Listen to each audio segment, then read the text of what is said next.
How are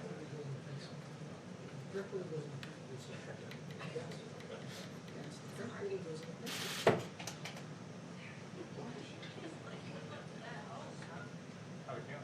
like everything can happen on time? It's already 6 o'clock. Rather. Indeed.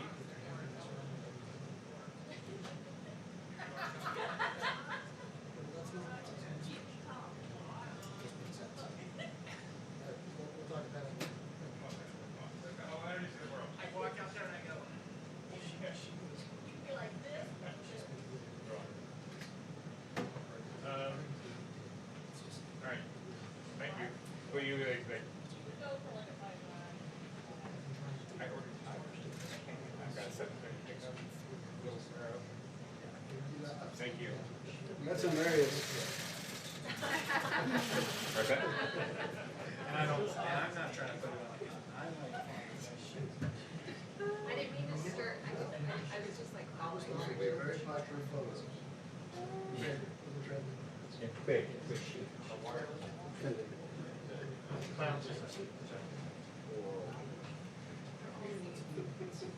Hot mic. Ready to cut in front of you real quick. Hans, there's a wireless locomotor. I turn it on. Cool thing. Caesar, you should have. But I'm Hans on not, your channel it's too. just for, I mean, the room to know there's not a whole lot of movement back there.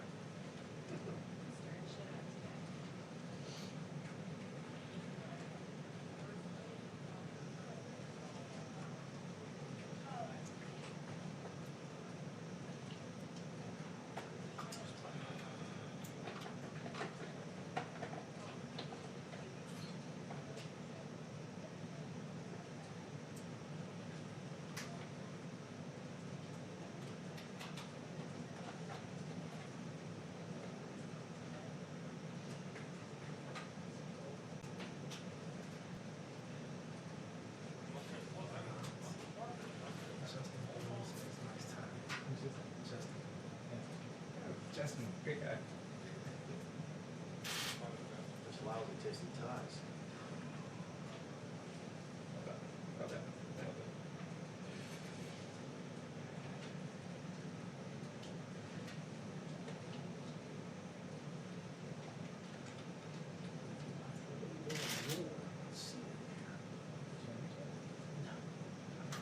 Right now, prison service and reporting, I can go back there. That door used to always be open. Not always, but it'd be open during business hours. Yeah, that's it, yeah.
a piece or this is a? No. This is No. I think that's steady today. Is he having a timer? He's got a remote. You can unplug it. It's James, watching this. It's his first day. Get that?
probably better.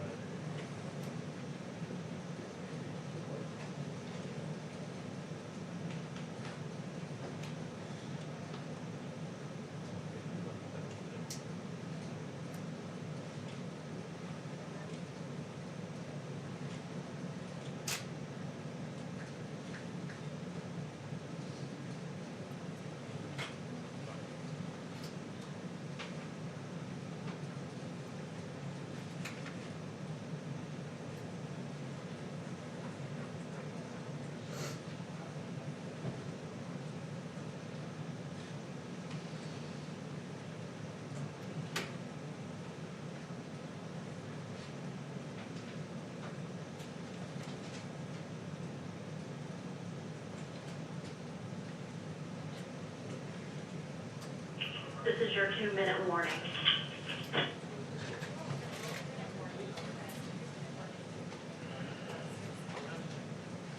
Three minutes, 780, test complete.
Yes, here we go. That's it.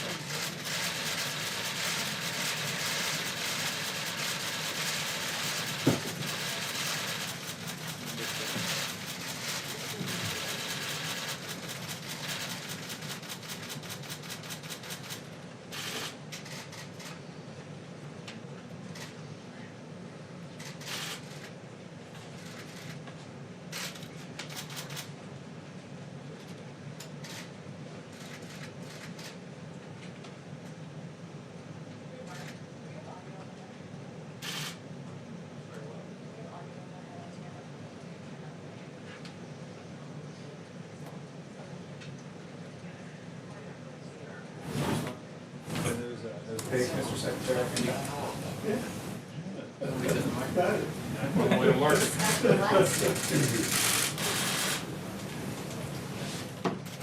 Soon to be in your grocery store.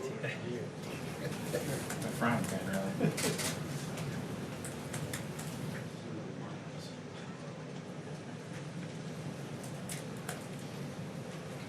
Did you grow up, were you in the cooking business or? Dairy business. The first one I worked on dairy business. That's it.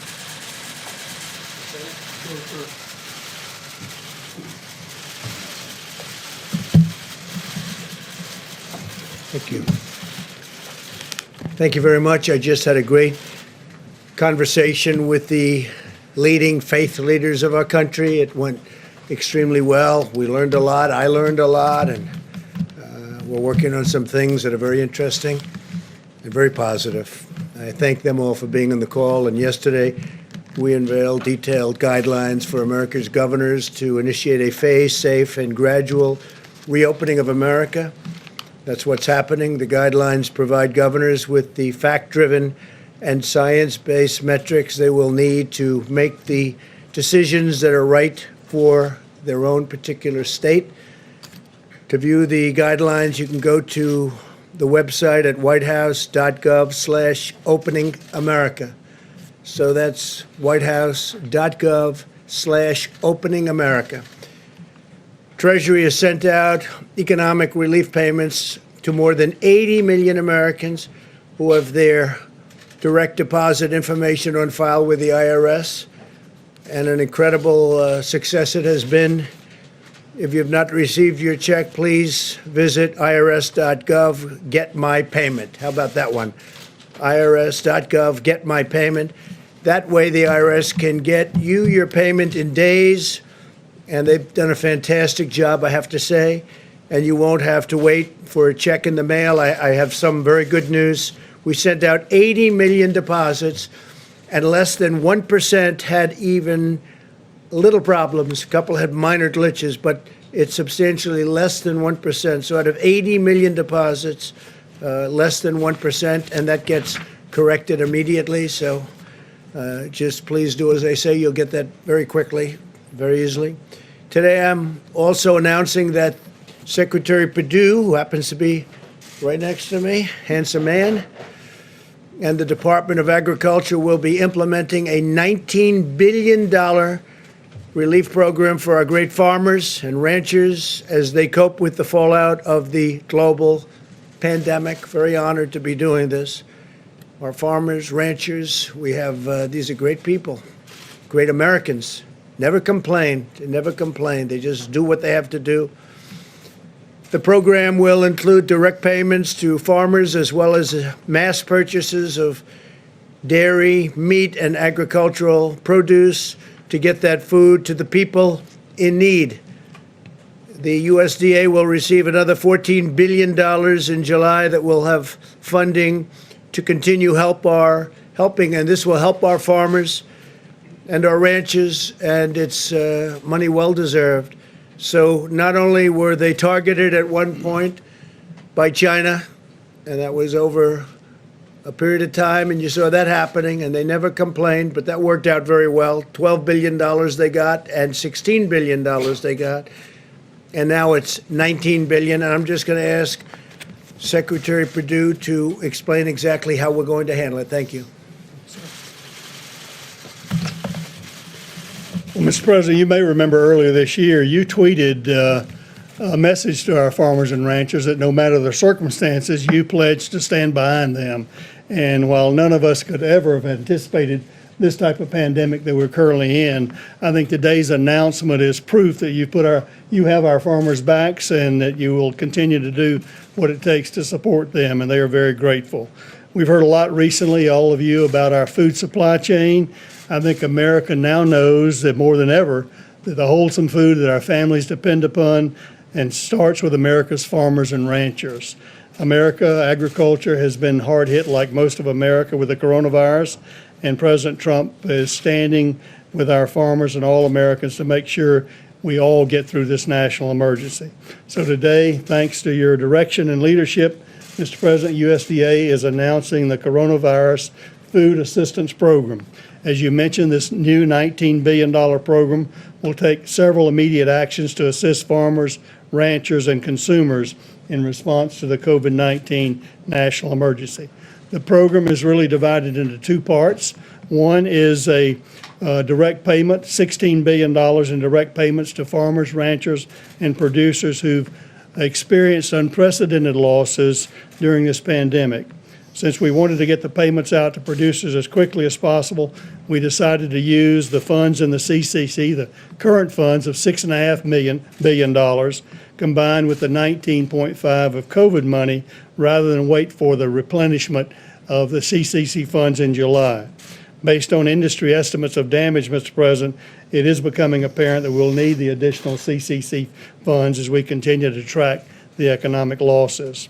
Secondly, and this is really important as well, the USDA will be purchasing $3 billion in fresh produce, dairy, and meat products to be distributed to Americans in need through our food bank networks, as well as other community and faith-based organizations. Having to dump milk or plow under vegetables ready to market is not only financially distressing, but it's heartbreaking as well to those who produce them. This program will not only provide direct financial relief to our farmers and ranchers, Mr. President, but will allow for the purchase and distribution of our agricultural abundance in this country to help our fellow Americans in need. So in recent weeks, all of us have seen the heroic patriotism of our food supply chain workers that have shown day in and day out doing the work to serve the needs of fellow Americans. Our farmers have been in the fields planting and doing what they do every spring to feed the American people, even with the pandemic as we speak. I want to thank you, Mr. President, for your unwavering support. They want to thank you for your unwavering support for America's farmers and ranchers. And I want to commit to you, Mr. President, and to the American people that USDA will do everything in our power to implement this program as quickly and as efficiently as possible to help our farmers, ranchers, producers, and consumers during this great time of need. So thank you very much for having me here today. And God bless you, God bless America, God bless American agriculture. Thank you very much. Thank you very much. Thank you, Sonny. So our great Secretary of Agriculture was the governor of Georgia for 8 years, and the only reason he isn't still there, frankly, is that he was term limited. And I said, let's get him for agriculture. You've done a fantastic job. We want to thank you very much. 8 years at Georgia. We really appreciate it. Great job. Even as we prepare to rebuild our economy, America continues to wage an all-out medical war to defeat the invisible enemy. To date, we have conducted more than 3.78 million coronavirus tests, by far the most of any country. It's not even close. In the hardest hit areas such as New York and Louisiana, we've also tested more people per capita than South Korea, Singapore, and every other country. The United States has the most robust, advanced, and accurate testing system anywhere in the world. As of yesterday, we have distributed nearly 660,000 Abbott IDs. Now, that's an incredible test. It's called the ID Now Point of Care Diagnostic Test, and it's fantastic. It's the hot one. Problem with this business is it's a hot one till about 2 days from now, because we do have a saliva test that just came out, and that can be self-administered, and it's said to be fantastic. I want to thank Abbott Laboratories. They have been incredible. I want to thank Roche. They've likewise been incredible. Over the last several days, we've seen a dramatic increase in the number of tests conducted by hospitals and academic institutions, which have now performed nearly 600,000 tests. There's a tremendous amount of unused capacity in the states available for governors to tap. We have tremendous unused capability within those laboratories, and I hope the governors are going to be able to use them. The governors are responsible for testing, and I hope they're going to be able to use this tremendous amount of available capacity that we have. It's up to 1 million additional tests per week.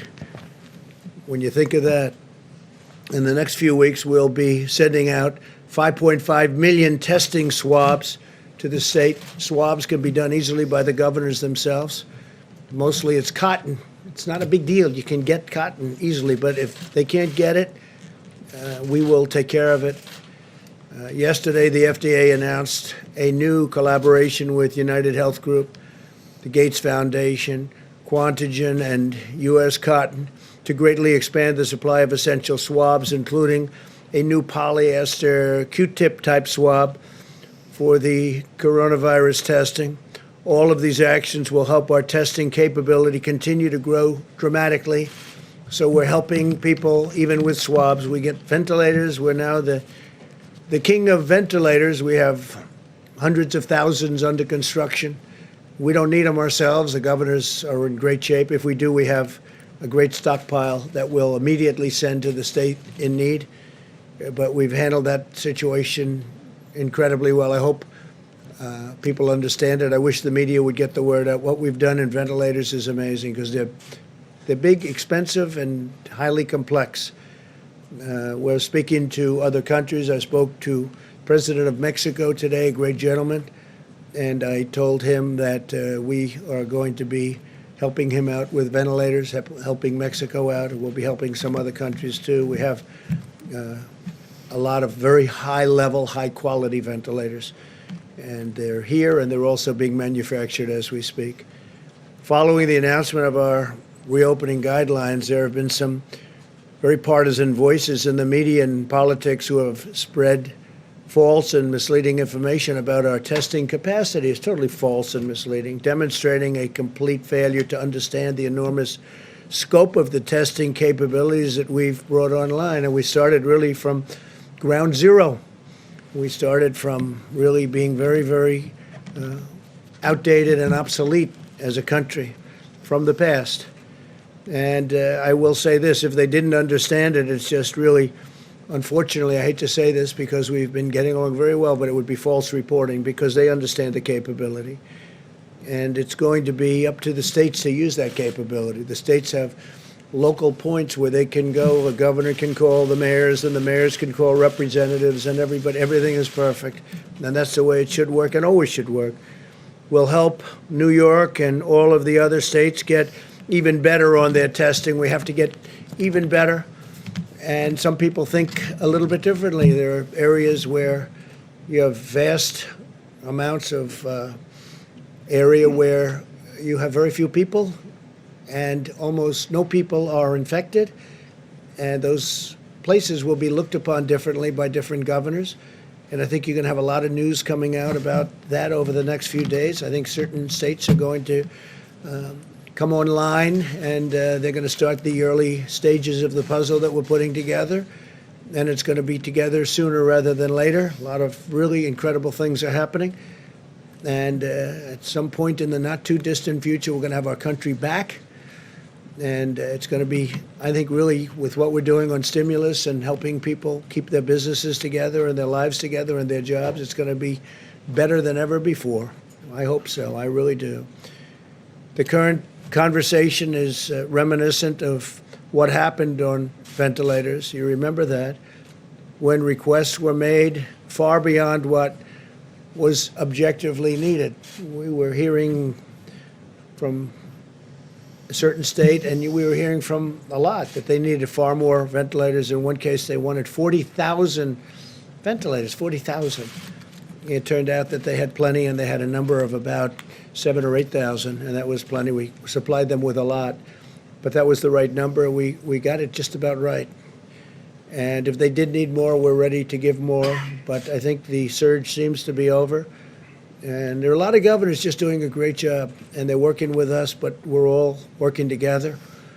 The research and development that we've done at the federal level has been absolutely incredible. The media will be accepting of these figures when they get to see the end result. I think they're going to see it, and I think they're already seeing it. That includes not only ventilators, but beds. We built, in most cases, far more than they even needed. But we wanted to err on the side of caution. This is what the governors wanted. They wanted a certain amount in Louisiana. I spoke with the governor, had a long talk with him, and I said, "Do you think you'll need that final hospital?" And they actually didn't need it. We built a lot of beds, so I appreciate it from the governor. And we saved building a hospital. In New York, we did, I think, just a spectacular job at the Javits Center. And even sending the ship up we brought it into COVID, but they didn't really need it. It didn't get much use, but it was there and ready. It wasn't supposed to be used for that purpose. We changed it into that purpose. And it was there, ready, willing, and able. Same with Javits. But they didn't quite need the rooms that the beds that we produced. So we produced almost 2,900 beds, and I think I'd rather tell you that we were over-prepared than we were under-prepared. And that was a good faith effort by New York, I have to say that. A very good faith effort, but it's nice that we didn't need that instead of needing it. It was not very occupied, but it was ready to go. Still there should something happen, but I think they have it under very good control. As you'll hear from our experts today, we've already built sufficient testing capacity nationwide for states to begin their reopenings. And I think you'll be hearing a lot about reopenings in the coming weeks and months. Most excitingly, in the coming weeks, I think you're going to see some very, very dramatic steps taken, and very safely. We're putting safety first. We may be opening, but we're putting safety first. And when you look at the numbers, when you look at the possible number of deaths at 2.2 million people, and it could have very well been that. It could have been more. Frankly, I've been looking at numbers where it could have been higher than that. 2.2 million people dying. If you figure we lost 500,000, maybe 600,000 in the Civil War, 2.2 million people. A minimum, if we did nothing, would have been 1.6. If you cut that in half, you're talking about 800,000, 900,000, a million people dying. But we did a lot of work, and the people of this country were incredible, I have to say. And I think we're heading to the other category, and that would be if we did work and if it was successful. They had between 100,000 and 220,000 to 240,000 on the upside. And I think we'll be substantially, hopefully, below the 100 number. And I think right now we're heading at probably around 60, maybe 65,000.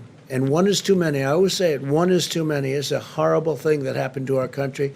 There's a horrible thing that happened to 184 countries all over the world. There's a horrible thing, and there was no reason for it. It should never, ever happen again. In a few minutes, you'll be hearing from Dr. Redfield, Dr. Fauci, Dr. Birx, and Admiral Guar to explain these facts in really great detail. Earlier this week, the FDA authorized 2 new antibody tests, which is very exciting, that will determine if someone has been previously infected with the virus, bringing the total to 4 authorized antibody tests already.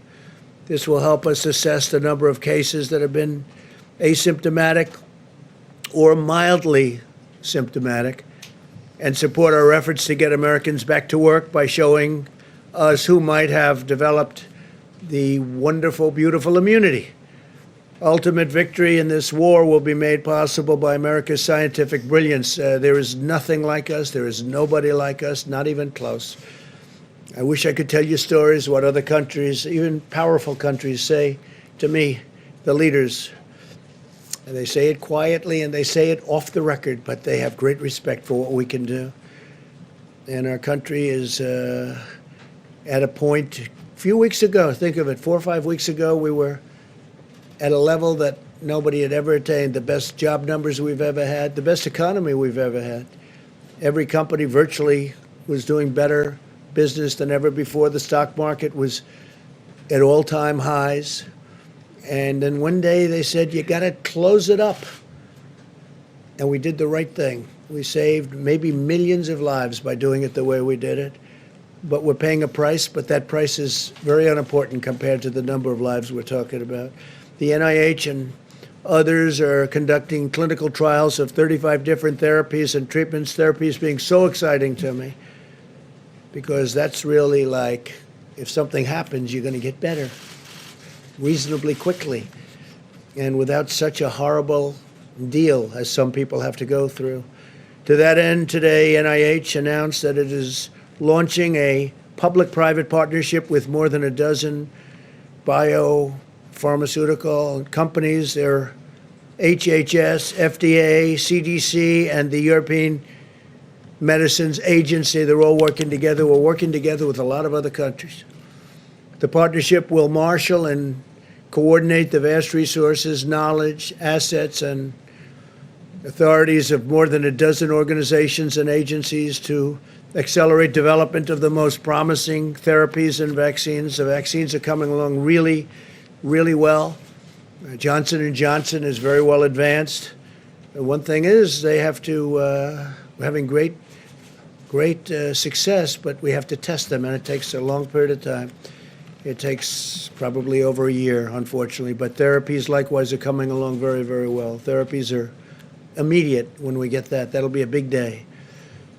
We're also equipping our medical warriors on the front lines. In total, we have the Project Air Bridge, and the Air Bridge has been incredible. The National Strategic Stockpile and every other channel the federal government has deployed. If you think about this, 44.5 million N95 masks, nearly 524 million gloves, 63.5 million surgical masks, and more than 10 million gowns, and we have 500 million masks coming in very soon between manufacturing and orders. 500 million masks. The last few months have been among the most challenging times in the history of our nation. This invisible enemy is tough, and it's smart, and it's vicious. But every day we're getting closer to the future that we all have been waiting for. I talk about the light at the end of the tunnel. We are getting very, very close to seeing that light shine very brightly at the end of that tunnel. And it's happening, and I want to thank everybody in the room. I want to thank, I actually want to thank some of the media. We've had some fair coverage, some really fair coverage, and I appreciate it. What I'm going to do is I'm going to introduce our great Vice President, Mike Pence, and he's going to take over for a little while. I'm going to leave, and I'm coming right back, and we'll take some questions. They're going to go over our tremendous testing capabilities. And again, I'll be right back. Thank you. Thank you very much.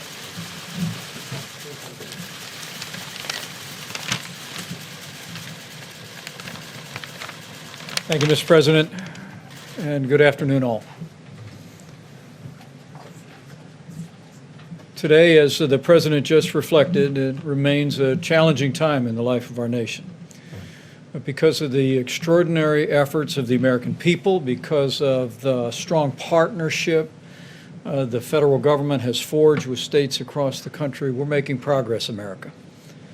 Despite the tragic loss of more than 36,000 Americans, according to our best data reporting this morning, we continue to see new cases low and steady on the West Coast, and we continue to see cases and hospitalizations declining in the greater New York City area, in New Orleans and Detroit, and elsewhere. This is a tribute, first and foremost, to our healthcare doctors, nurses, all of those working on the front lines, but it's also a great tribute to the American people who have put into practice the social distancing, the guidelines, the guidance of state and local officials. And we hope that every American is encouraged by the steady progress that we are making. We're continuing to bring, at the President's direction, the full resources of the federal government to bear. Today, the President approved a major disaster declaration for American Samoa, and now all 50 states and all territories are under major disaster declarations for the first time in American history. At this present moment, 33,000 National Guardsmen are on duty. 5,500 active duty military personnel have been deployed to 9 states, including 716 medical professionals, doctors, and nurses who deployed out to 14 different hospitals today. Among those were 10 hospitals in New York City, and military personnel were also serving today in hospitals in Connecticut, Texas, Louisiana, and New Jersey. Yesterday, as the President reflected, we unveiled the President's guidelines for opening up America again. There were 2 parts at the beginning of those guidelines. First, the criteria that we hope will guide governors in their decisions about reopening their states on either a statewide level or a county level. And then also we outlined what we believe would be the most important state responsibilities to have in place before moving into a reopening plan. For phase 1, the President's guidelines, you'll recall, advised that states that have a downward trajectory in cases over a 14-day period of time and ensure that they have proper capacity in their healthcare facilities could move to phase 1 with the easing of some of the social distancing and the criteria that have been in place. But for states that meet the criteria, we outlined specific responsibilities, protecting workers in critical industries, particularly protecting the most vulnerable, those who live and work in senior care facilities. And we also encourage states to have a plan for testing symptomatic individuals and ensuring testing to our most vulnerable populations. As the President has made clear, governors will decide the time and manner that their states reopen, and we will look to support them in that effort. But as we assured the American people yesterday, at the President's direction, our administration will continue to work with governors across the country to ensure that they have the equipment and the supplies and the testing resources to reopen safely and responsibly. On the subject of supplies, today we issued a letter to our nation's governors summarizing all the medical equipment and supplies that have been distributed to their state from FEMA between the 1st of this month and April 14th through Project Air Bridge and through the Commercial Supply Network. We'll be speaking with our nation's governors on Monday and detailing that information at that time. As of April 16th, as the President reflected briefly, FEMA has coordinated the delivery of millions of pieces of medical equipment, including 44 million N95 respirators, 63 million surgical masks, more than 10,000 ventilators, and of course deployed more than 8,600 federal medical station beds. On the subject of testing resources, we're going to take some time to speak about our administration's approach in partnership with states to continue to expand testing across the country at this briefing. But from the very outset of this epidemic, President Trump made efforts to essentially reinvent testing in America. The traditional testing in this country that takes place at CDC or at state labs was designed for basically the kind of diagnostic testing that is routinely required. But the President early on in this effort brought together the leading commercial labs in America. We forged a public and private partnership. And 6 weeks ago, we had performed some 25,000 tests, and at this day, we have performed 3.7 million tests. We believe that labs and hospitals are now performing more than 120,000 tests a day, and we've actually stood up a team from Walter Reed under the direction of Dr. Deborah Birx that is working around the clock to identify additional testing capacity across the country. We believe that states could actually more than double the amount of daily testing that is happening today by simply activating all of the labs. And Dr. Birx will detail some of those resources today, and we'll be going over those very specifically with governors on Monday. We've also been promoting the development of new and innovative tests. We all know about the 15-minute Abbott test, but the FDA is currently working on an antibody test that literally could add 20 million new tests to our supply even before the end of April. I want to assure the American people that we're going to continue to work with your governors and with your state health officials to scale testing in the days ahead. But as you'll hear from all of our experts tonight, our best scientists and health experts assess that states today have enough tests to implement the criteria of phase 1 if they choose to do so. Let me say that again. Given the guidance in the President's new guidelines for opening up America again, states that meet the criteria for going into phase 1 and then are preparing the testing that is contemplated by going to phase 1, our best scientists and health experts assess that today we have a sufficient amount of testing to meet the requirements of a phase 1 reopening if state governors should choose to do that. And you'll hear more detail on that in just a moment. At the President's direction, we're going to be presenting an outline of our approach to testing in partnership with states during this briefing. Our approach will continue to be locally executed, state-managed, and federally supported. Dr. Fauci will give us a brief introduction to the overall approach to testing that is contemplated to deal with the coronavirus. Dr. Redfield of the CDC will describe our plan to mobilize CDC officials in all 50 states to specifically monitor coronavirus incidents that occur in every state in the union. Of course, Dr. Deborah Birx will describe not only our tests, but also the current capability and the capability that we could expand to very readily. And Admiral Giroir of the U.S. Public Health Service will summarize our approach. But I want to assure the American people that at the President's direction, we are going to continue to work every single day to make sure that our states and communities have the testing they need to reopen at the time and manner of their choosing. And we're going to work every day to make sure our states have the resources and the supplies to reopen their states and reopen America in a safe and responsible way. With that, Dr. Fauci.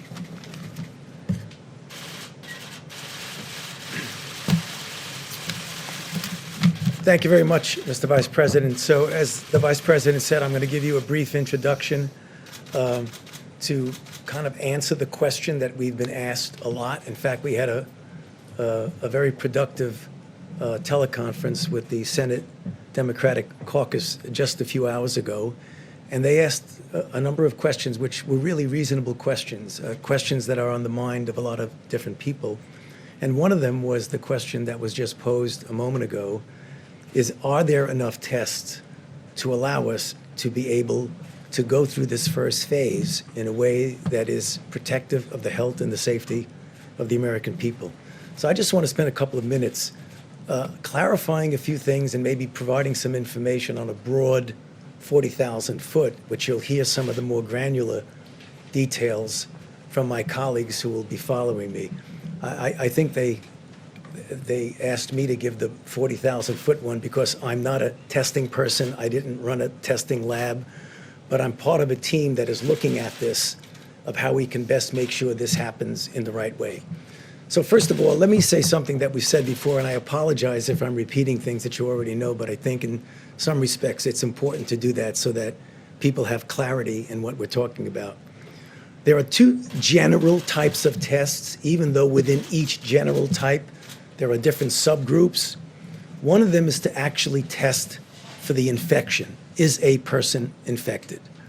The other, and I'll get back to that in a second, the other is to test, as was just mentioned, if someone has been infected. Usually someone has been infected who has recovered, and as I'll get to in a moment, that you could assume, although we need to do some more work on that, that that person is actually protected against subsequent exposure and infection with an identical organism.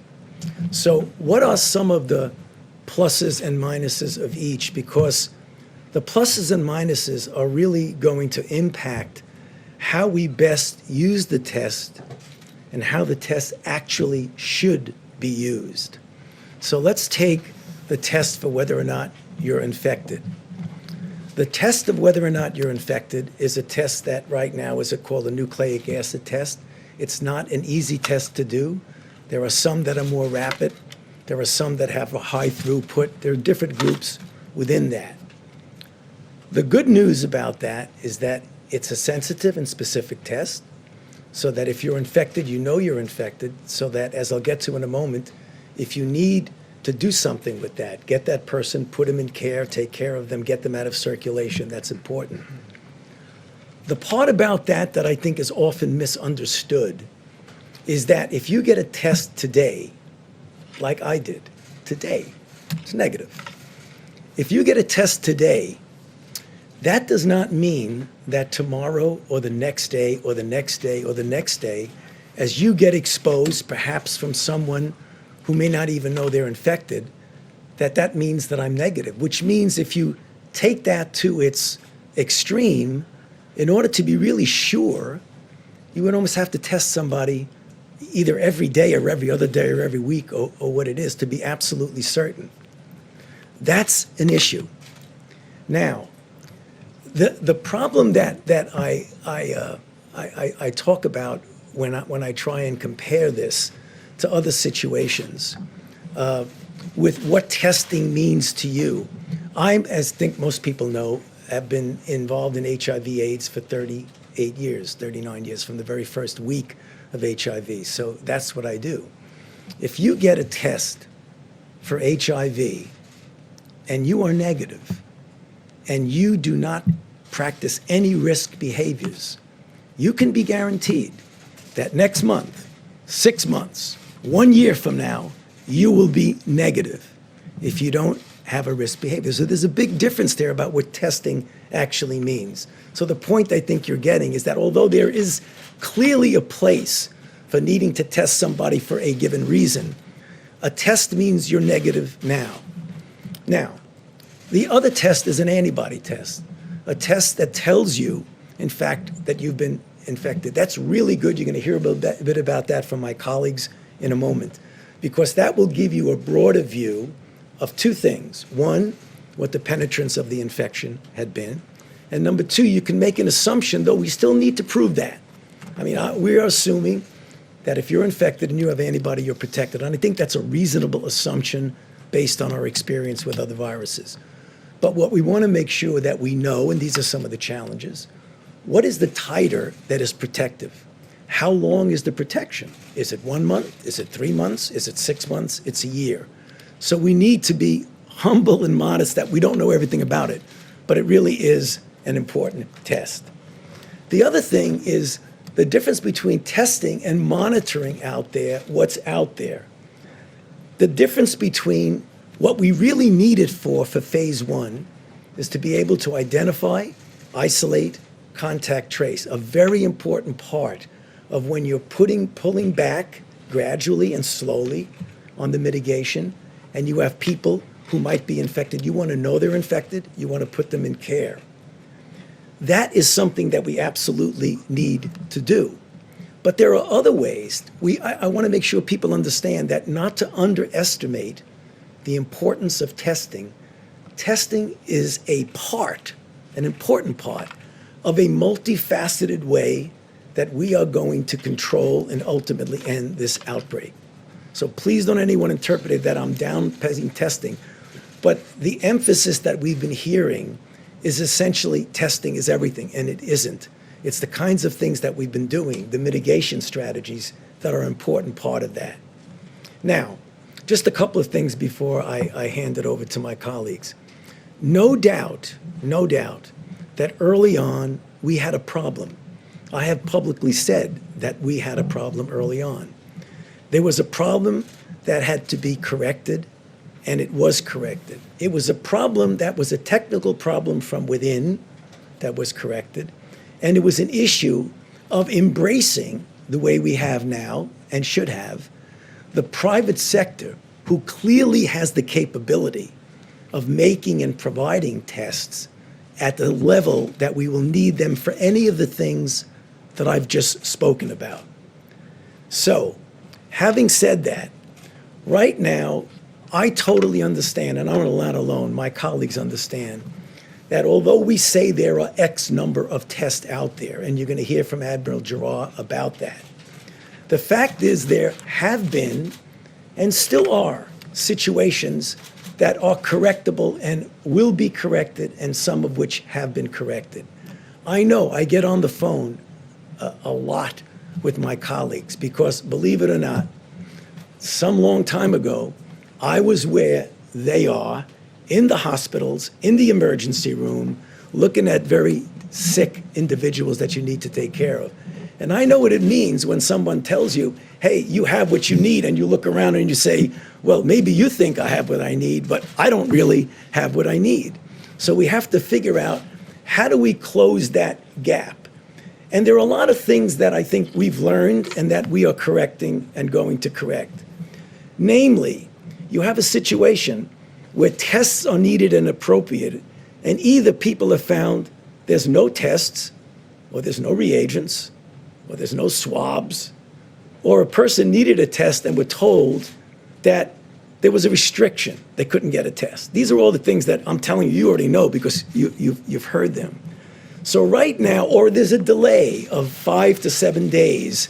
And what does that mean if you want to get somebody out of circulation?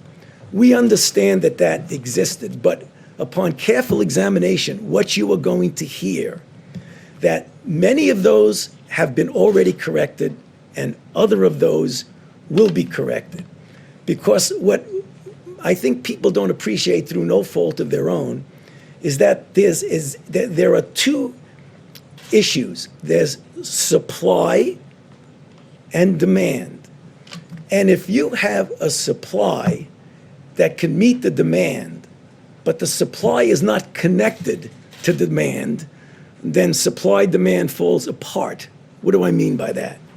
I mean there is existing capacity that we have that for one reason or other maybe has not been fully communicated as to the availability of that existing capacity, and you're going to hear about that now. There's production capacity that gets better and better and better. And that's what we're talking about, because for what we need now, we believe that with better communications, we'll be able to make that happen.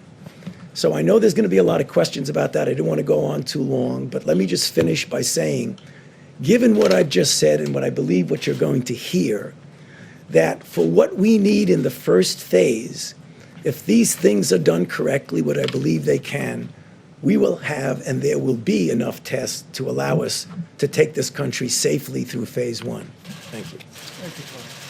Dr. Redfield? Thank you, Mr. Vice President. I want to make a few comments here. First, I want to talk a little bit about CDC has developed multiple systems to monitor disease outbreaks. I think many of you are familiar, for example, how we monitor for foodborne illness or how we monitor for antibiotic resistance in hospitals. Well, we've also developed a system to monitor for upper respiratory tract disease.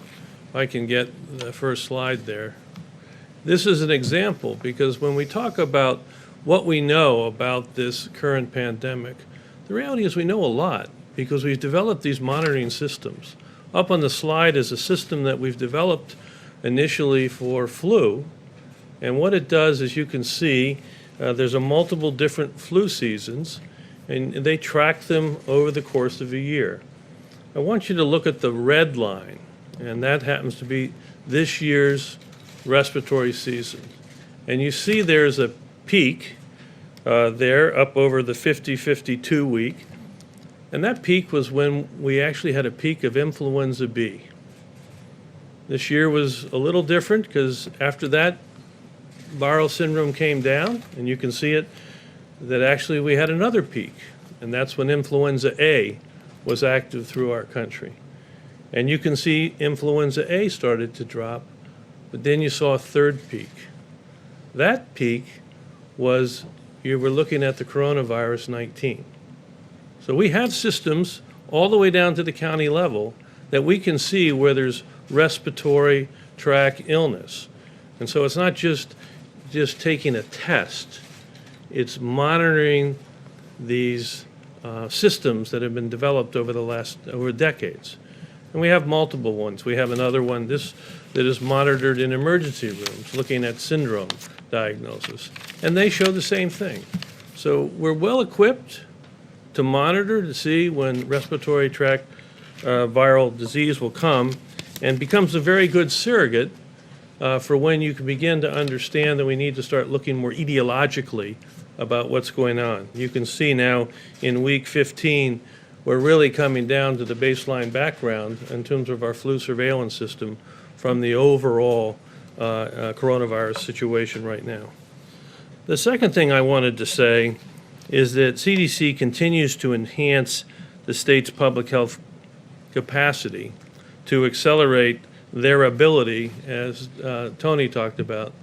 It's critical as we open America again, to diagnose individuals that present with influenza-like illness or coronavirus-like illness, to diagnose them, to be able to isolate them, and to be able to contact trace around them, and then diagnose the contacts, and those that are coronavirus positive, to go back and do their contacts. This is the traditional public health approach, which was started in this outbreak in January and February, and was quite successful when, as I mentioned before, through February 27th, this country only had 14 cases.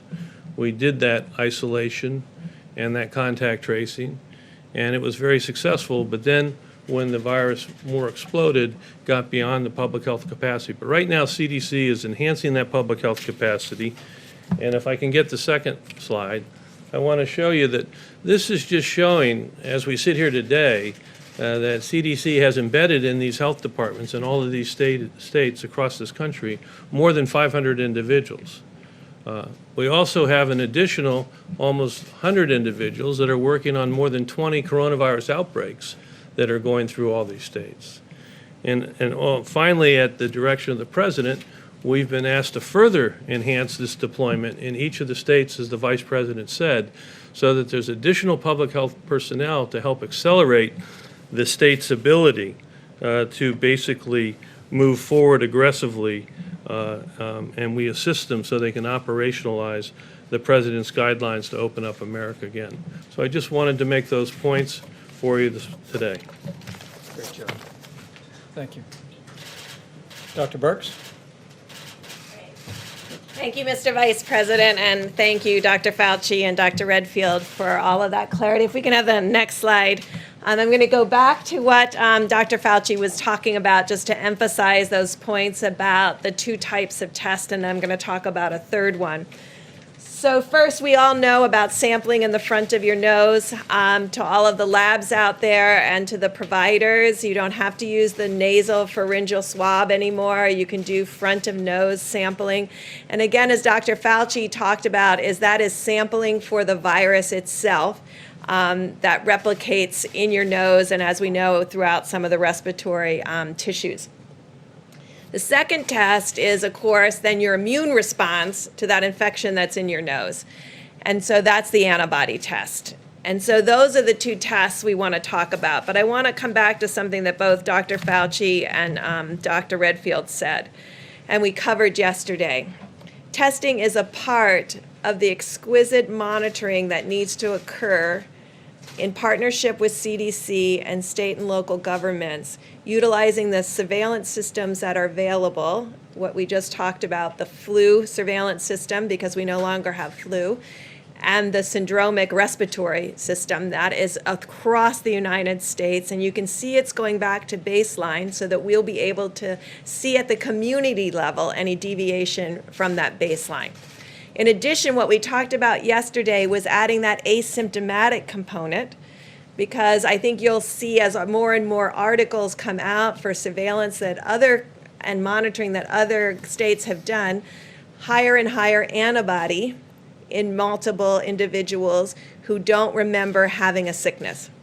And that will give us an idea. That's our asymptomatic monitoring in these sentinel monitoring sites.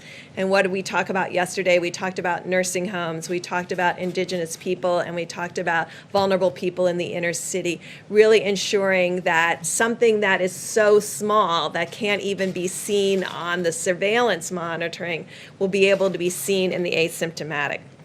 And so those are the two tests that we have, one available now, two that have been approved, or three by the FDA. I want to just leave you with my last concept on the antibody tests. Antibody tests have different specificity and sensitivities.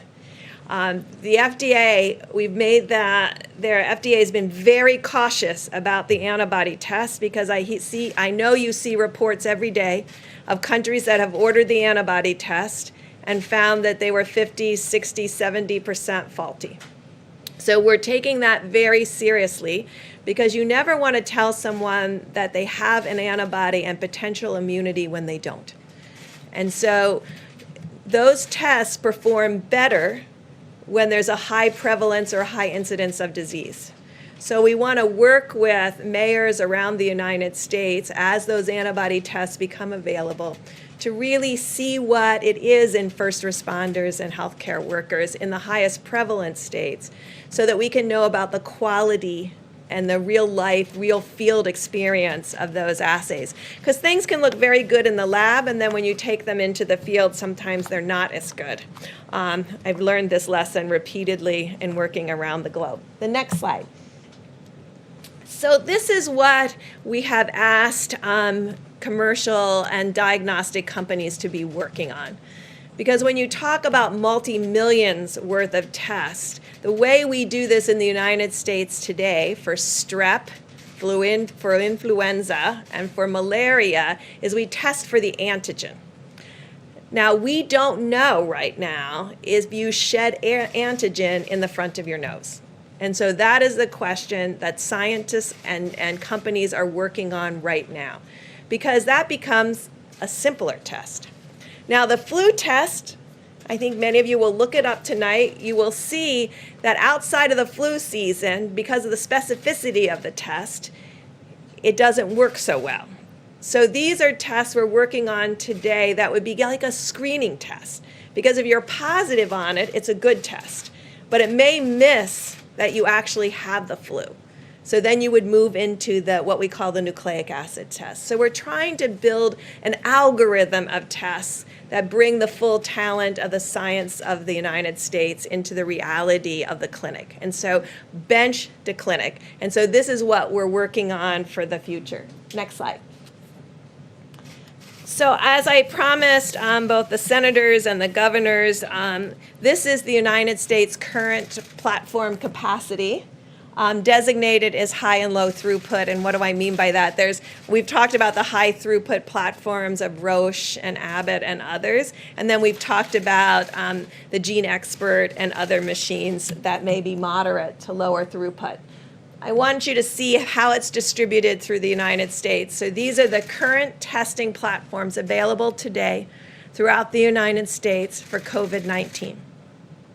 And as you heard from Dr. Fauci, everything has to be working from the swab to the transport media to the laboratory to really get those tests run and the results back to the client. The next slide. So then we've looked at all of the testing capacity from those platforms, and this gives you an idea of what that capacity is. The darkest red that you can see, like in Texas and New York, those are states that have lots of different platforms, as you saw on the prior slide, and the ability, if you just add up the platforms and the potential for test, of over 1 million tests per month. And so this is what we're working with each of those states on unlocking that full potential. And how are we doing that?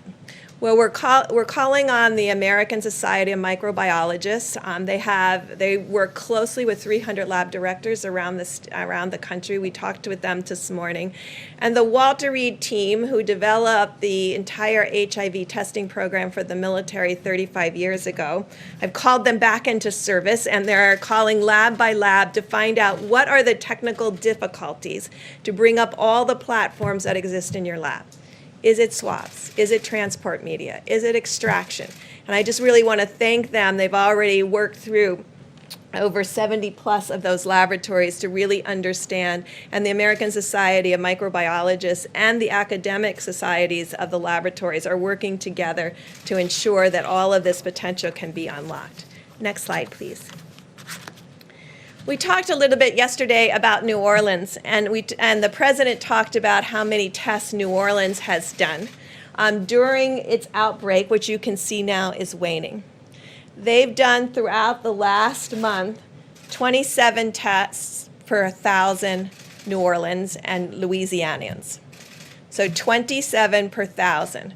So that is a good mark, and that's what Italy has done, about 20 per 1,000.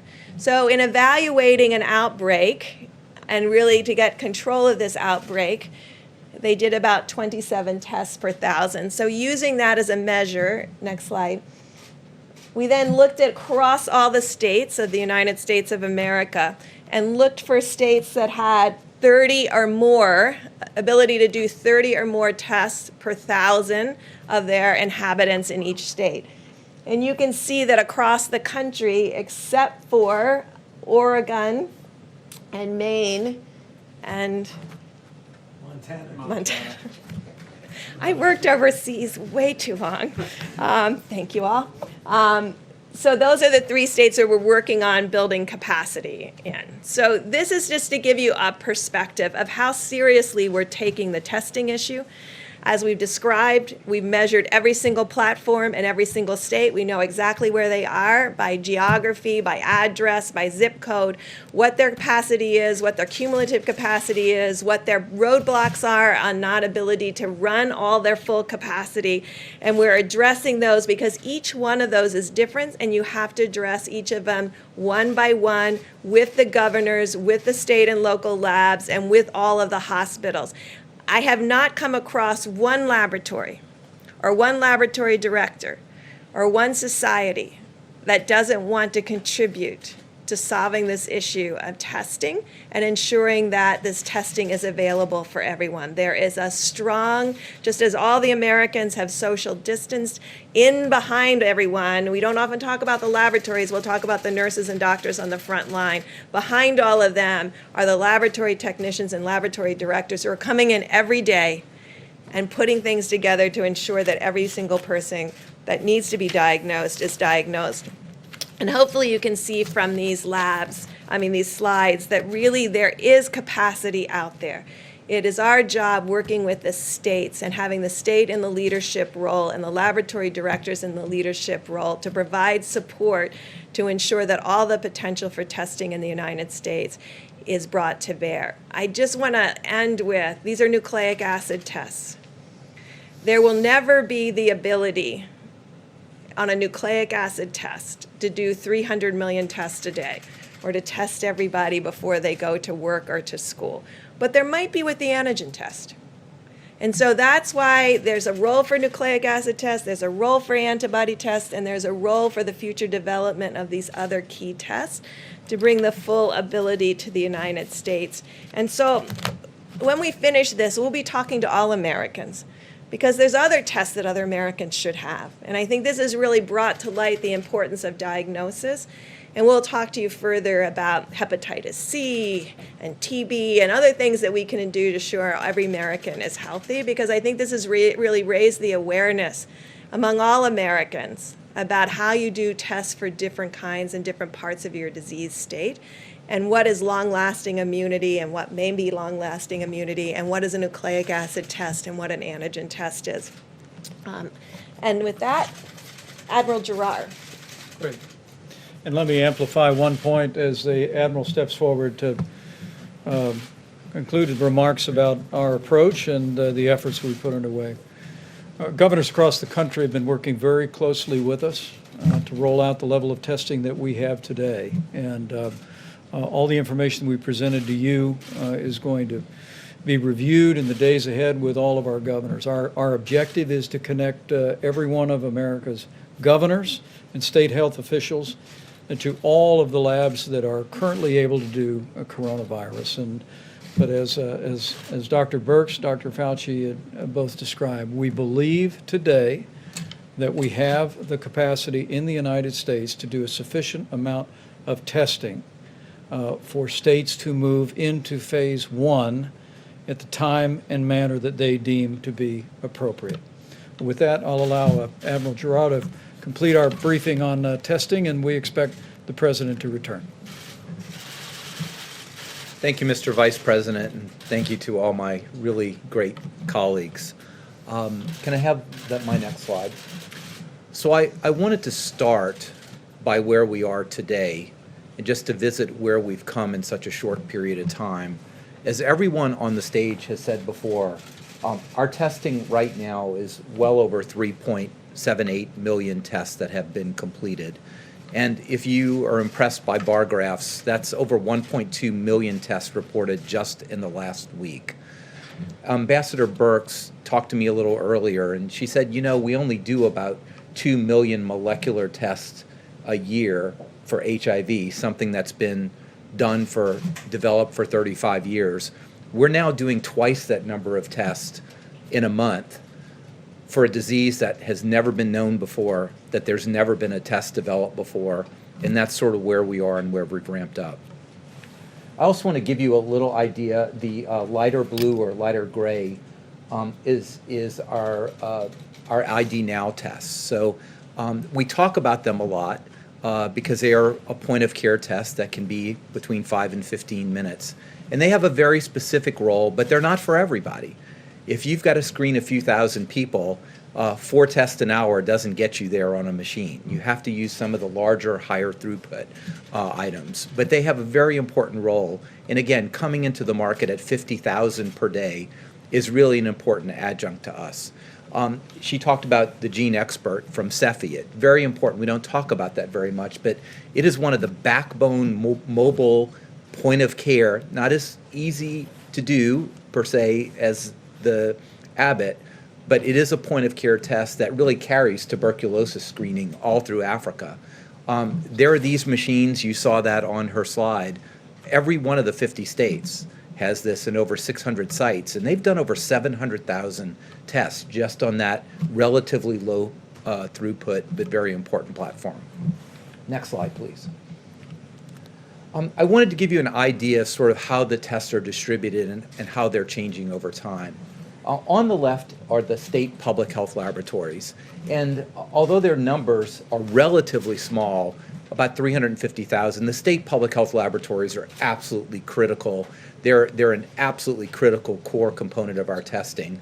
Not only were they there early and first, but they also do things like support outbreak investigations in nursing homes or investigations in certain plants that have a close proximity with everyone because of their work environments. They also do testing on many people who do not have the opportunity to be tested elsewhere, and they are performing outstandingly well. ACLA, I know we hate acronyms, but the American Clinical Laboratory Association. This is America's commercial industrial backbone that we're standing behind the president and the vice president.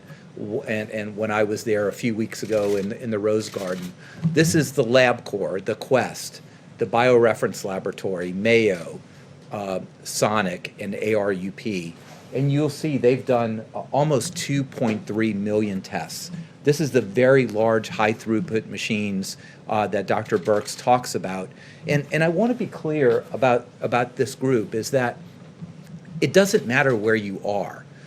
I just took one of the largest labs and I said, map out for me where you are within 10 miles of where you are, every site in the country. And when you do that, within 10 miles of a site of one of these, 93% of the US population is covered. These are truly national reference labs that cover almost everybody within the United States. So if you cannot get a test at your hospital, the chances are overwhelming that you could send this to these labs that are fully caught up now. They have no backlog of tests. They've ramped up their production, so their turnaround time is about 48 hours because you may need to transport it from the middle of America out to a lab and result that. But that's really very, very, very good. The American Hospital Association, also academic labs. As the vice president and the president have said, as more and more labs come online, they're increasing the amount of testing that are done just at the hospitals or at academic medical centers, now almost at 600,000 tests. And again, matching the other slide I had, the Abbott point-of-care test, just to give you a distribution. And that point-of-care test is being used very importantly in very select populations where a point-of-care test is really needed. That could be in some hospitals where someone needs to know exactly if a person is positive or not to go on a clinical trial, or in a nursing home investigation, or sometimes to get people screened to go back into the work environment. Most people don't need a point-of-care test. In fact, a point-of-care test cannot replace the millions of tests that are here on the other side. Next slide. I don't know how interested you are in swabs. I did not know a whole lot of swabs before a few weeks ago. But there's 2 points I want to make with these slides is, yes, there have been constraining elements. And they're constrained for a couple reasons. Number one, because this is an unprecedented scale up of this type of very sophisticated molecular test that has never put a demand on a system like we have. When we started out a few weeks ago, there's very specific one type of swab, only get it one place in the US, one place in Italy. And we were stuck with that for a while because it's not just the quantity, it's the quality. What I don't want to do is put a lot of things in the system to make people believe that this is a good test when it hasn't been validated by the FDA to say that a positive is a positive and a negative is a negative. But over the past weeks, both the scientific community, the Gates Foundation, academic medical centers, the FDA, have really opened up our ability to not stick that all the way back in your nasopharynx, but do the anterior nose, and to greatly broaden the amount of swab types that are available. So we are really at a point right now that by the end of April, we'll put another 5 million swabs in addition to everything that's out there now. And by the end of May, over 12 million new swabs in the system, more than enough to obtain the capacity that we need. Next slide. For these molecular tests, you take a swab and you stick it in a test tube. And that test tube has to have a specific kind of liquid in it. And when we started, it was viral transport media, a very special kind of media. The CDC has a make-your-own recipe. If you're interested in cooking, you could probably do that. But it has a lot of ingredients that go in there, but still very limiting. We've worked with many, many different laboratories. We've worked with the FDA. So now PBS, phosphate buffered saline, a kind of just laboratory grade salt water can be used for this. This greatly opens the ability to expand the test to support all the capability that Dr. Birx talks about. And again, by the end of April, we will have put well over 5 million new tubes of either viral transport media or saline into the system. I am going to get to a conclusion here, but this was going to be more of a technical briefing. Next slide. So let's talk about the fact that the science tells us that we have and will continue to have enough tests to safely go into phase 1. So let me be very granular about this. We've already heard that it is beyond the possibility to test everyone in this country every day. It's not possible. But it's also a bad strategy, because testing a person now just means they're negative now. Dr. Fauci could be positive tomorrow because it's brewing in his system right now and we don't know it, or that he contacts that. That's not the way we go about things. The way we go about things, as Dr. Redfield said, just think of the weather radar. Okay, if the weather radar is clear, you're not going to have a thunderstorm or tornado. When something pops up, that's when you've got to go to where the action is or know that your warning system is up. So sort of think of that in the background, and I'll go specifically about that. So that's monitoring. Let me talk about how much testing we need just for overall testing. I'm just going to give you a number. I'm not saying that this is the number that's there, but let's just take a number that we are going to enter phase 1 when there are 200,000 new cases per month in the United States. Don't get hung up on that. It's going to be much less than that, but let's just say 200,000 cases. So how many tests do we need? Well, we need to test those 200,000 people to make the diagnosis, right? Everybody nod your head about that. We have to do that. Now, what's a safe number over that? You know, if everybody I test has the disease, I'm not testing enough, right? But if I test 100 people to have one person with the disease, that's probably over-testing. So we kind of assume that a safe number that really gives us a good idea is if about 1 out of 10 people are positive, then we know we're oversampling the population enough that we're getting all the positives. So if there's 200,000 cases, I need about 2 million tests, okay? Now, to go to Dr. Redfield's point, each one of those that are positive have contacts that need to be traced. And on average, the CDC tells me that for every positive, there are about 5 contacts that really need to be traced. So let's assume that those 200,000 people have 5 contacts. So now we have an extra million tests. So 2 million tests out there to detect the 200,000 cases, an extra million out there to trace those contacts. So we're up to about 3 million cases. If you want to put a fudge factor, say that's 4 million tests, okay? Those are generally done at the main hospital labs, the commercial labs, state and regional labs. All this can be done, as well as some of the labs talked about by Dr. Birx. Next slide. The second group of testing fits exactly perfectly with the influenza-like surveillance system that Dr. Redfield talked about. This is the monitoring. This is sort of the radar, the weather radar that it would be out there, that we're not testing people who are symptomatic.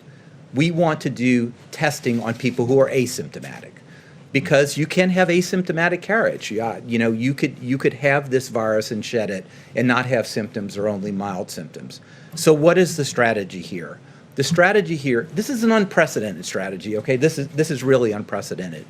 But we're going to do between 300,000 and 500,000 tests per week in the most vulnerable populations that we know that the virus could circulate. And what are they? Number one, nursing home and long-term care facilities. We know that from the history of this virus that can circulate and be devastating, and it could circulate even in a way that you don't have symptoms. So we're going to survey in a very controlled way, driven by the CDC, supervised by the CDC, surveys over, we may not get to everyone, but surveying in the areas to cover in a selective way the 15,000 or so nursing homes. Secondly, we want to work in vulnerable members in cities. And this is, the way we think about that is community health centers. I'm a huge fan of community health centers that are led by HRSA. There are about 30,000 community health center sites. They take care of 30 million people, children, adults, elderly. They care for about 1/3 of Americans below the poverty level. They are arrayed to take care of our most vulnerable populations. So we want to survey asymptomatic people in those community health centers. We also want to do in some of our indigenous population, and you know very early I was out here bringing machines to the Indian Health Service, and in fact, 1,800 members of the Public Health Service provide care to the Indian Health Service, and their director and chief medical officer are both admirals in the Indian Health Service. Plus workplace monitoring, particularly for workplace environments that may have very close contact or may have a high risk, and some of those could be agricultural facilities. So let's just total that up. We have 200,000 people who need a diagnosis. To make that diagnosis, we want to test 2 million. Okay, so that's 2 million. We're going to contact trace with 1 million. And let's just throw you a fudge factor of about 25% on that, so that's 4 million. And we have this background testing of about 400,000 per month. So to safely do the testing, we need to be in the range of 4.5 million. You followed my numbers because I want you to understand per month. That, pardon me? For phase one. For phase one, right, for phase one. And I want to tell you that's really how it adds up, and that's where we are. Right now, we're doing about 1 million to 1.2 million per week. We are going to continue to push that farther and further as we open up the laboratories and we're able to open all the supplies that we need for that. And I think that's where I would like to end. Thank you. Thank you. I'll ask the team to step back up for questions, and we do anticipate, as his schedule permitted, that the president will be returning momentarily. Please. You talked about phase one. Will there be enough testing for phase two? Do you have to ramp up capacity for that, or how do you deal with that? That's a very good question. All right. Yeah, that's a great question. And what we will be doing is monitoring how much we have to use in phase one to really help inform phase two. Because the really unknown in this, to be completely transparent, is asymptomatic and asymptomatic spread. And so if we find that there's a lot of asymptomatic individuals that we find in this active monitoring in what we are very much concerned about, the most vulnerable, then we will have to have increased testing to cover all of those sites. And as we've made clear to the governors and other health officials, we're going to continue to scale the testing. As the president's made clear, we want governors and states to manage the testing operations in their states. We've given criteria, we've given guidance for how we think that would best operate. But we're looking for the states, we're looking for the governors to manage it.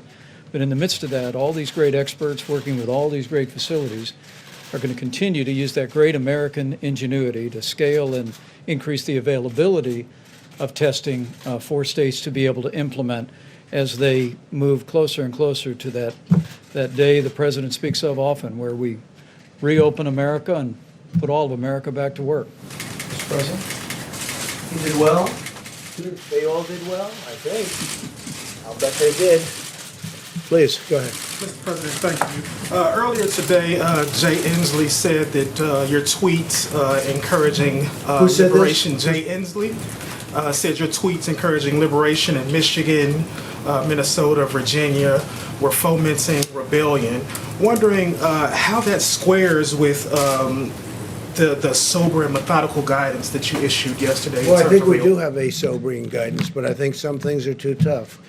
And if you look at some of the states you just mentioned, it's too tough, not only relative to this, but what they've done in Virginia with respect to the Second Amendment is just a horrible thing. They did a horrible thing, the governor.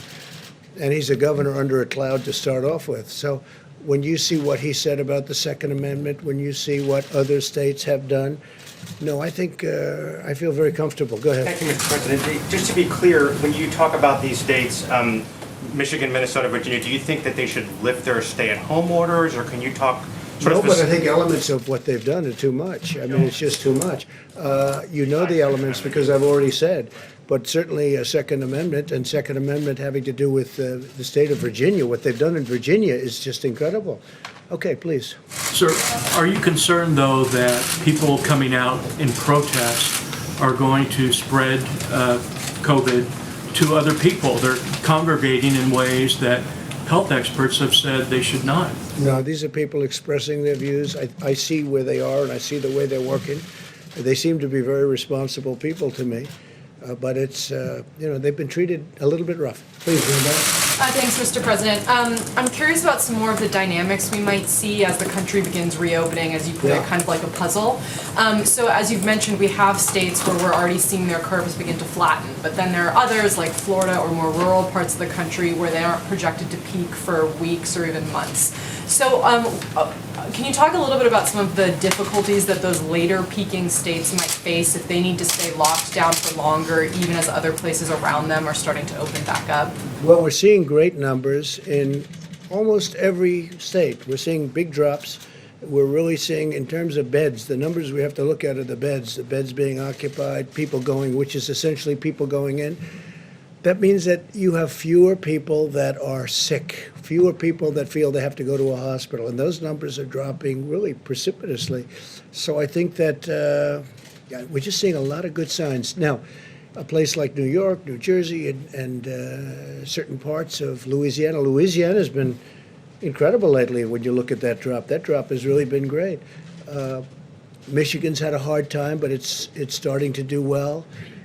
So I just think Illinois is another one. You look at some of the numbers, but everyone is dropping, and they're dropping rather quickly. We don't have any hotspot that's developed where all of a sudden you say, well, other than we did have a meatpacking plant or two where, incredibly, we had some, you saw the number was rather incredible that took place in that plant. People could ask about that. I wonder who owned that company. It was a weird situation, but generally speaking, it's been very good. The numbers have been really improving greatly. Please, in the back. Thank you, Mr. President. U.S. intelligence is saying this week that the coronavirus likely came from a level 4 lab in Wuhan. There's also another report that the NIH, under the Obama administration in 2015, gave that lab $3.7 million in a grant. Why would the U.S. give a grant like that to China? The Obama administration gave them a grant of $3.7 million. I've been hearing about that. And we've instructed that if any grants are going to that area, we're looking at it literally about an hour ago and also early in the morning. We will end that grant very quickly, but it was granted quite a while ago. They were granted a substantial amount of money. We're going to look at it and take a look, but I understand it was a number of years ago, right? So you are when did you hear? When did you hear was the grant was made? 2015. 2015. Who was president then? I wonder. Okay. Yes, ma'am. And Mr. President, we know negotiations are underway for the next round of funding for small businesses. Yeah. If tens of billions of dollars went in a matter of days the first time, will this next relief package be enough? Well, I think it will certainly, it's going to get us to a point that's going to be rather beautiful. We think that that will be the point, and it could be they want more, but maybe at a certain point we're going to stop. It's been a tremendous success. It's been executed flawlessly. SBA's done a very good job, but the banks have done a great job, whether it was Bank of America or Wells Fargo. The community banks have been incredible. I think we had over 4,000 community banks. A lot of people didn't know you had that many banks. But 4,000 community banks, they gave the money out. It's so organized, and it's been such a great program. And so essentially we're waiting for $250 billion. The Democrats are refusing to do it. This is money that essentially is going to the workers. It's going to keep these companies whole, restaurants and a lot of great companies. And it's a small amount of money relative to what it represents, because it represents small businesses. It represents them staying in business. And, when you look at it, people don't know. Small businesses represent approximately 50% of the power of our business enterprises. Not all the big monster businesses that you read about every day. It's all of these small businesses when added.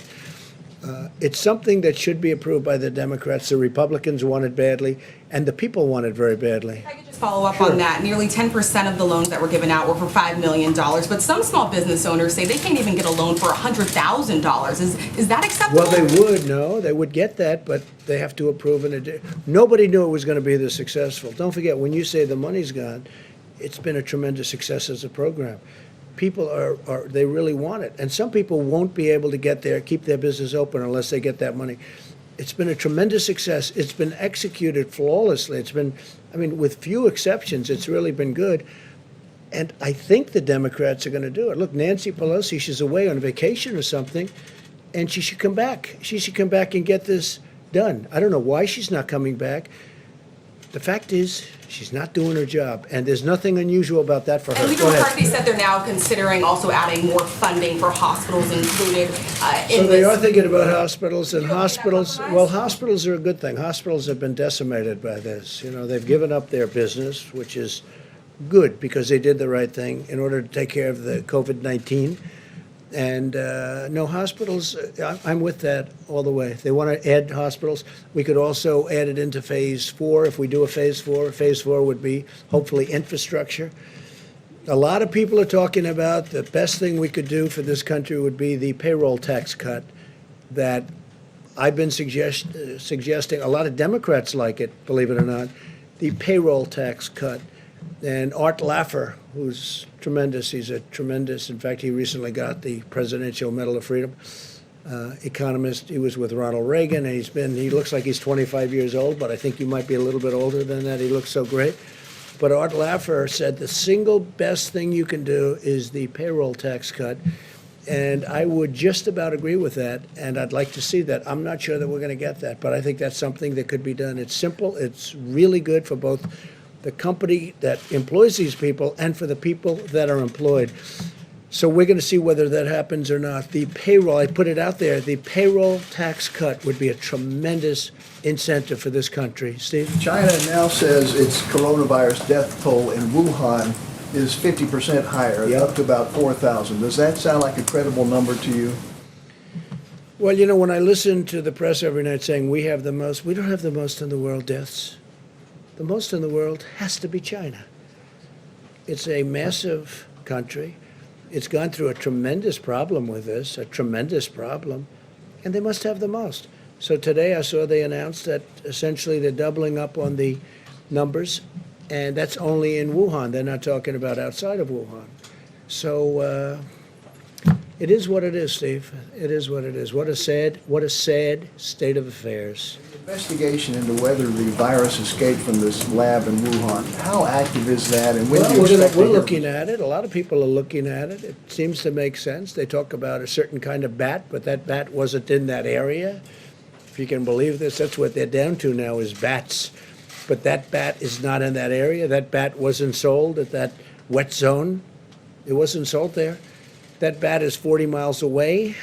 So a lot of strange things are happening, but there is a lot of investigation going on, and we're going to find out. All I can say is wherever it came from China, in whatever form, 184 countries now are suffering because of it. And it's too bad, isn't it? And it could have been solved very easily. When it was just starting, it could have been solved really very easily. Yeah, please, Vivek. Thank you, sir. So about the 80 million payments that have gone out that you mentioned, you said that less than 1% have had snafus, but that could be 800,000 snafus. So we've also seen reports. Well, I'm just saying it's less than 1%, and the snafus are very minor. You're not talking about massive numbers of dead people who've received. No, they were 80 million payments went out over a period of a few days. And they caught certain mistakes that they made, but this is a tiny amount of mistakes. I can tell you mistakes that were made in government where wrong countries were signed, okay? 80 million, this has been a tremendous success. And any mistake that was made, they've been caught. And it's less than 1%. That's a very good percentage. I can tell you for government. I mean, how about the Obama website, the Obamacare website, where they spent $5 billion on building a website that you could have built for peanuts? Okay. If money went out to deceased people, is the government going to get that back? Yeah, anything that was sent out. It's like sometimes you send a check to somebody wrong. Sometimes people are listed, they die, and they get a check. That can happen. You're talking about, I guess the number is about 80 million people. Yeah, sure, we'll get that back. Everything we're going to get back. But it's a tiny amount. They've done a fantastic job. This was done in a matter of a few days. Yeah.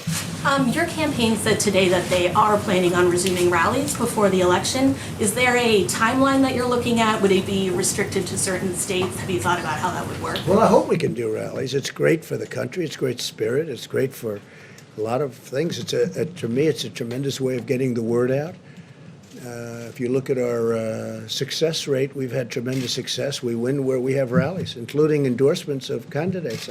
Our success rate is, I think, unparalleled. There's nothing like it. So I certainly hope we can have rallies. We'll find out. I don't like the rallies where we're sitting like you're sitting. I mean, you got many reporters outside trying to get into this room, and I come in, I'm looking at this room, and I see all this. It loses a lot of flavor. It loses, to me, a lot of flavor. But I hope we're going to have rallies. I think they're going to be bigger than ever. I will say this, the rallies that we're having, until we had to stop with regard to the problem that we had here, the rallies were bigger than they were, I think even substantially bigger. We go into the biggest arena and we turn away 20, 30,000 people sometimes. And in one case, I think they said in New Jersey, we had 175,000 people show up for an arena that holds 9,000 people. And they showed up. And the reporters even reported that. That was almost shocking to me. But I hope we can resume rallies because I think they're an important part of politics, actually. Yeah. Mr. President, under your reopening plan, some workers can go back to work in phase 1, but schools cannot reopen until phase 2. Many parents don't have an option to work from home. So how can you get businesses back up and running as long as schools are closed? Well, I think the businesses are going to, and I think now we've given the businesses a real jolt, a real positive jolt. They're able to keep their employees. You know, without the employees, if the employees leave that area, if they leave, you know, who knows where they're going, or if they get another job maybe someplace else, you're not going to have the same business. So we gave them money to hold their employees. They're going to do that.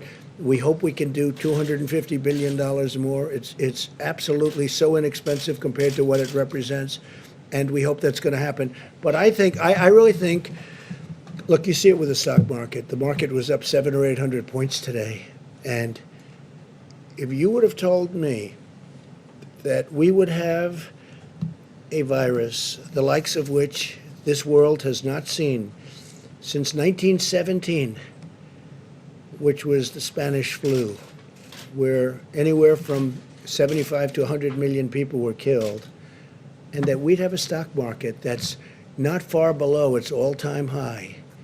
And it's starting to get a little low. You know, then you had a 1,000-point increase and a 1,200-point increase. So now we have a stock market that's at a point where it's not very far away from where it was, and we've gone through a closed, literally a closed country. Remember this also. I mean, we have had a closed economy. We had the best economy anywhere in the world by far. We had the best economy we've ever had. And remember this, the dollar is very strong. And strong dollars are overall very good. But it does cause problems. It's harder to sell outside of the country, et cetera, et cetera. It's a little harder for manufacturers. Sometimes it's a lot harder. Everybody wants to invest in our country. Everybody wants, and you know, we're paying almost zero in interest, like in some cases zero. We've never had that before. People want the safety of our country. But if you would have told me that a market was where it is today, and today we had almost, I guess, more than a 700-point increase, and we're at a point which is, you know, it's not what it was, but it's not that far off, I would have told you that's got to be an impossibility. The reason that is because there is a great pent-up demand. This country's going to come back, and it's going to come back strong. We have to get rid of the virus. We've got to open up our country. We're going to open it up in quadrants. We're going to open it up as states. Some of the states should get together, and they should work on their own borders and everything, because you don't want to have people pouring through a border of a state that isn't infected, and you have people coming perhaps outside. That's one of the reasons I was asking Tony 2 days ago about masks. Well, why in Wyoming or Montana would they have to wear masks? The numbers are very good. And the reason, if somebody comes from outside, you know, which is very severe, but it's, again, and it's going to be up to them. It's a recommendation, but we'll see. But if you would have told me how well we're doing after we went through the worst event of its kind since 1917. It's pretty amazing. Question, Mr. please. President, about childcare though, President. millions of Americans aren't sure how they can go back to work if schools are closed. How can they have their The kids schools taken will care be of? open Is too your very government soon. considering something in addition to helping employees stay employed I to think help that's- them take care of yeah, their It's kids? a good question. I think the schools are going to be open soon. I think a lot of governors are already talking about schools being opened. And we do have to take care of our seniors because we've learned a lot about this disease. We've learned, call it a disease. We've learned a lot about this plague. And we have to take care of our seniors. We're going to take care of a lot of people. But I think the schools are going to be open sooner rather than later. And I understand, and I've spoken, some governors are already thinking about getting the schools open. I have a young boy who goes to school. I'd like to see him go to school. As good as home is, it's very nice, but we'd like to see him go to school. Please. Thank you, Mr. President. I agree with that point. I would like to know about some of these areas that you would like to open up, some of these quadrants. You singled out Virginia, Michigan. They don't have a decline in cases yet. Yet you tweeted out today that you'd like to liberate them. Well, they're going to have soon, but they're very, what they've done is very powerful in terms of, I think, you could get the same result out of doing a little bit less. What they've done to some people is very unfair. In Virginia, I'm going above and beyond what we're talking about with this horrible plague.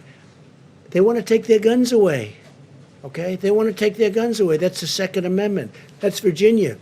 You have a governor who really, I guess he should be under siege. He seems not to be. If he were a Republican, he'd be under siege. But he seems to have escaped something that was pretty bad, including what he said about birth, including what he said about many different things. But he wants to if you take a look at what's going on in Virginia, they want to take away Second Amendment rights, and that's what they want to do. So when you talk about liberate, or if you talk about liberation, you could certainly look at Virginia as one. Go ahead, anybody else? Mr. President. Which states are ready to reopen in your mind, and how soon? Well, I don't want to go. I want to leave the governors make that decision. We're watching very closely. If we see something happening bad that we think is wrong, we're going to come down very strong on that. Very, very strong. The federal government has a lot to say. We have a lot to say beyond what anyone understands. And we think, and I've gotten to know many of the governors, many Democrats too. It's Republicans, and I knew the Republicans. I knew some of the Democrats, but I got to know a lot of them. I think it's going to be in the hands of a lot of good people.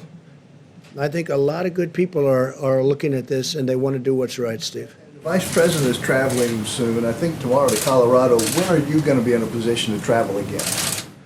Well, they'd rather not have me travel. I think I've been in the White House, I don't know, for months. I don't know what it is, but it's for months. Other than I did leave to say goodbye to our beautiful ship, right? The Comfort, as it left Virginia, where it got out of dry dock, it got out of maintenance very early. It was supposed to be there for 4 weeks. It was there for a few days. Literally, we got it up to New York. I mean, they didn't need it like. Well, I wouldn't say we hoped. I'm glad they didn't need it. They didn't need it. That was a good thing. They didn't need the convention center, 2,500 beds, or depending on your definition, 2,900. We ultimately converted it to COVID. The Army Corps of Engineers and FEMA, the job they did was incredible. But that's a sign that they're making progress in New York. If you look at that, we built it. It was ready. It's there now. It's ready. We converted it to COVID. It wasn't supposed to be for that, at the request of, frankly, our side. Then ultimately we converted it, but there is much less demand. That's such a good thing. I mean, I'm not complaining about that. I think it's that means New York's making progress. Is it important to you that Vice President is going tomorrow? He's going to Colorado? I think he's going to the Air Force to make the commencement, right? Yes, sir. Oh, I think it's great. I think it's great. If he's going to make the commencement, I hear they're going to have a very spread out crowd. Yes, sir. They're going to be, I will say, they are going to be socially very good. They're going to be very far apart. That'll be very interesting. I think I'm going to watch that one. No, they're going to have a good spread, a good distance apart. I spoke to Mike about it. No, I think making the commencement speech, I'm doing it at West Point, which I look forward to. I did it last year at Air Force. I did it at Annapolis. I did it at the Coast Guard Academy. And I'm doing it at West Point. And I assume they've got it. And I understand they'll have distancing. They'll have some big distance, and so it'll be very different than it ever looked. Do I like the look? No, I don't. And eventually, next year, they'll have a commencement which will be like it's been, like when people like this, our great admiral, who's done such a great job, when he graduated from where he graduated, me too, we're nice and tight. And that's going to happen again. I don't want people to think that this is going to be like this forever, but for a period of time, we're going to have to keep it that way. That includes baseball games and football games and other things. But eventually, as this virus goes away, it's going to be better and better. Director, it's going to be better and better, and we're going to get our lives back to the way they were. You know, one thing that bothers me, a couple of restaurateurs called, and they said, I mean, sir, I barely made a living with 150 seats. Now, if I do what they want me to do, I'll be down to 25 seats. And I can't. I said, yeah, but you're not going to be there forever. And he didn't really know that. He thought that they were going to take 150 seats, move it down to 25 to 50 seats, depending on the way he laid it out. He said, don't worry about it. Eventually, you're going to be back to the scene that you used to have, which was, look, I could tell you about, and I'm not going to do it because I didn't want to bring it up, but I could tell you about events that took place. And I said things like, you'll never do that again, or you'll never do this again, or I don't even want to mention the events. I don't want to mention what you're supposed to be doing. Because, and you know, one of them was so horrible. I said, a certain industry will be out of business, never happen again. 2 weeks later, it was like nothing ever happened.